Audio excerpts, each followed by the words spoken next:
बहुत ही अच्छे होंगे और अपना पढ़ाई लिखाई अच्छे से कर रहेंगे। कुछ दिनों से इस चैनल पे मेरा वीडियो अपलोड नहीं हो रहा था, उसका कुछ रीज़न था, जो कि मेरा मोबाइल ही रीज़न था, प्रॉपर मेरा अपना मोबाइल नहीं है, इसलिए कुछ दिनों से वीडियो अपलोड नहीं हो रहा था। उसके लिए आपसे क्षमा चाहता हूँ। तो आज हम शुरू करने वाले हैं क्लास 10th का मैथ का चैप्टर नंबर 8, जिसका नाम है त्रिकोणमिति। यदि आप क्लास 10th में पढ़ाई करते हैं मैथ से, तो मैथ से बहुत ज़्यादा मतलब इम्पोर्टेंट जो बोलते हैं चैप्टर, बहुत ज़्यादा इम्पोर्टेंट यही है त्रिकोणमिति। यहाँ तो काम देगा ही, बाकी यदि आप आगे क्लास में पढ़ाई करते थे मैथ लेकर के, तो वहाँ पर भी आपको अच्छा खासा काम देगा। तो चलिए इसको शुरू से बेसिक लेवल से पढ़ेंगे और एडवांस तक जाएंगे, बिल्कुल ही जीरो से शुरू करेंगे। तो बने रहिए, बिना देरी के वीडियो को अपना शुरू करते हैं। पहले इसका नाम का मतलब समझते हैं। इसका नाम है त्रिकोणमिति। यदि इसमें देखेंगे 3 अक्षर छिपा हुआ है। सबसे पहला क्या है? त्रि। त्रि मतलब जानते हैं कि त्रि मतलब होता है 3। उसके बाद है कोण। कोण तो आप जानबे ही करते हैं कि त्रिभुज में कोण पढ़ते हैं, जिसको एंगल बोलते हैं इंग्लिश में कोण। और मिति का मतलब होता है माप। मिति का मतलब होता है माप। त्रिकोणमिति मतलब 3 कोण होगा उसमें, और उसी का क्या है, उसके माप के बारे में पढ़ेंगे। त्रिभुज में कितना कोण होना चाहिए? 3 कोण। तो आप सबसे पहले शुरू में यदि आप पढ़े होंगे त्रिभुज के बारे में, तो बचपन से आप लोग पढ़े होंगे, उसको एक बार रिवीजन कर लेते हैं। त्रिभुज, त्रिभुज किसे कहते हैं? 3 भुजाओं से बंद आकृति को त्रिभुज कहते हैं। 3 भुजाओं से बंद आकृति को त्रिभुज कहते हैं। त्रिभुज में 3 भुजा होते हैं, 3 कोण होते हैं और 3 शीर्ष बिंदु भी होते हैं, जो यहाँ पे मैंने लिखा है। त्रिभुज में देख सकते हैं शीर्ष बिंदु। शीर्ष बिंदु देखिए, जैसे कि आप कोई रेखा खींचते हैं तो हमको 2 बिंदु का आवश्यकता पड़ता है रेखा खींचने के लिए, एक शुरुआती बिंदु और एक अंतिम बिंदु। जब इन दोनों को मिलाते हैं तो हमको एक रेखा मिलता है। तो किसी भी रेखा को खींचने के लिए हमको बिंदु की आवश्यकता पड़ती है। तो भाई जैसे कि पहला भुजा है ना, एक भुजा खींचने के लिए हमको 2 बिंदु चाहिए, यहाँ पे और यहाँ पे। तो त्रिभुज में देखिएगा तो 3 शीर्ष बिंदु होते हैं। 3 क्या होते हैं? शीर्ष बिंदु, जो मैंने यहाँ पे लिख रखा है। उसके बाद त्रिभुज में 3 भुजा होते हैं। पहला यहाँ से यहाँ, यहाँ से यहाँ दूसरा और यहाँ से यहाँ तीसरा। तो त्रिभुज में 3 भुजा होते हैं और 3 कोण होते हैं, पहला कोण, दूसरा कोण और तीसरा कोण। तो 3 भुजा होते हैं और 3 कोण होते हैं और 3 ही शीर्ष बिंदु होते हैं त्रिभुज में। बस इतना ही त्रिभुज में आपको पढ़ना है। तो अब पढ़ेंगे त्रिभुज के प्रकार के बारे में। देखिए त्रिभुज जैसे कि आपको बोलेगा कि आपके क्लास में 10 विद्यार्थी हैं, यदि आपका टीचर बोलेगा इस क्लास के विद्यार्थी को 2 भागों में बांट देना है, तो सबसे पहले आप सोचेगा कि बांटने का आधार क्या होना चाहिए। तो टीचर यदि आपको बोलेगा जो पढ़ने में तेज है उसको अलग कीजिए और जो पढ़ने में कमज़ोर है उसको अलग कीजिए। जो पढ़ने में तेज रहेगा उसको अलग कर दीजिएगा और जो पढ़ने में कमज़ोर है उसको अलग कर दीजिएगा। या तो बोल देगा जो छोटा बच्चा है उसको अलग कीजिए और जो बड़ा बच्चा है उसको अलग कीजिए। तो हर जगह पे हर स्थिति में आधार अलग अलग हो सकता है। तो त्रिभुज को जब हम बांटेंगे तो बांटने के लिए हमको सबसे पहले आधार चाहिए। किस आधार पर त्रिभुज को हम बांटेंगे? देखिए तो इसमें 3 ही अंग है, शीर्ष बिंदु है, भुजा है और कोण है। जिन्हीं तीनों के आधार पर बांट सकते हैं। तो एक पॉइंट आप याद रखिएगा कि शीर्ष बिंदु के आधार पर हम त्रिभुज को नहीं बांट सकते हैं, कोण के आधार पर बांट सकते हैं और भुजा के आधार पर बांट सकते हैं। तो वही दोनों के मतलब दोनों पे हम बांट करके देखेंगे।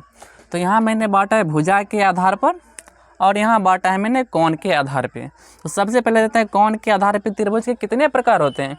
तो कोण के आधार पे त्रिभुज के इसको टोटल 3 प्रकार होते हैं। जिसमें पहला है न्यून कोण त्रिभुज। न्यून कोण त्रिभुज आप बचपन में भी पढ़े होंगे, जिसका एक कोण 90 डिग्री से छोटा हो उसे न्यून कोण त्रिभुज कहते हैं। उसके बाद यहाँ पे डायग्राम उसका बना हुआ है। ये कोण हमेशा ना 90 डिग्री से छोटा रहेगा और 0 डिग्री से बड़ा रहेगा, यानी कि 0 और 90 के बीच ही रहेगा, ना कि 90 से बाहर जाएगा। उसको बोलेंगे न्यून कोण त्रिभुज। उसके बाद बात है तो 2 नंबर में समकोण त्रिभुज। समकोण त्रिभुज, इस त्रिभुज का एक कोण 90 डिग्री का होता है, उसी को बोलते हैं समकोण त्रिभुज, जिसका डायग्राम यहाँ पे बना हुआ है। और ये कोण कितना का है? 90 डिग्री का है। उसके जब आगे बढ़ते हैं तो 3 नंबर में हमारा आ जाता है अधिकोण त्रिभुज। इसमें पहला कोण जो होता है एक कोण 90 डिग्री से अधिक होता है और 180 से कम होता है। मतलब 90 से हमेशा क्या रहेगा? बड़ा रहेगा। याद रखिए इसमें 2 चीज़, समकोण त्रिभुज जो होता है ये 90 डिग्री का होता है, प्रॉपर 90 डिग्री का। और ये त्रिभुज का न्यून कोण 90 डिग्री से कम और 0 डिग्री से बड़ा। अधिक कोण जो होता है 90 से बड़ा रहता है, हमेशा कितना से बड़ा रहेगा? 90 से बड़ा रहेगा। कौन सा कोण? अधिक कोण। तो कोण के आधार पे हमने त्रिभुज के 3 प्रकार होते हैं, सबको देख लिया। अब देखते हैं भुजा के आधार पर त्रिभुज के प्रकार। तो भुजा के आधार पर भी त्रिभुज 3 ही प्रकार के होते हैं। पहला होता है समबाहु त्रिभुज, दूसरा है समद्विबाहु त्रिभुज और तीसरा है विषम बाहु त्रिभुज। तो सबसे पहले हम पढ़ते हैं कि समबाहु त्रिभुज किसे कहते हैं। जिस त्रिभुज के तीनों भुजा आपस में बराबर हो उसे कहते हैं समबाहु त्रिभुज। जैसे कि पहला भुजा, दूसरा भुजा और तीसरा भुजा।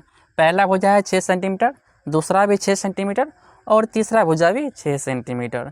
यानी कि समबाहु में त्रिभुज के तीनों भुजा कितना होना चाहिए, बराबर बराबर बराबर होना चाहिए। ठीक है, याद रखिएगा।